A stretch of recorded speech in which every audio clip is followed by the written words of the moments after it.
Sveiki, dabar bus dar viena piešimo pamokėlė ir parodysiu, kaip nupiešti tupantį kačiuką. Taigi, pradėkime. Iškart piešiu su flomasteriu, kad būtų ryškus ir iškart spėju, kad bus jis baisus. Nes skubu. Taigi, piešiu galvytę.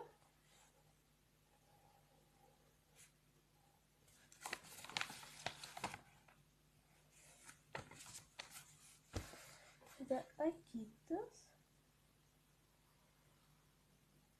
kitą akytį, nosytė ir tokius prie burnos kaip šuntukus ir ūsiukus.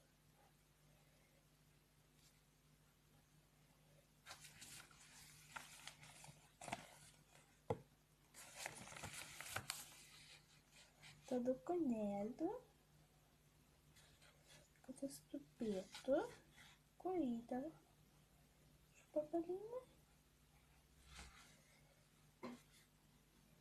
priekinės kojytės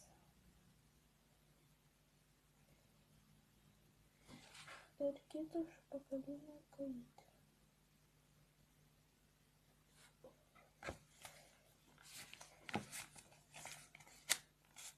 Dabar padarys, kad jis būtų su tas pinkliu.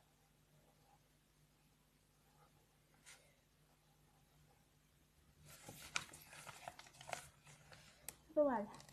Tupintis kačiukas. Baigta. Iki.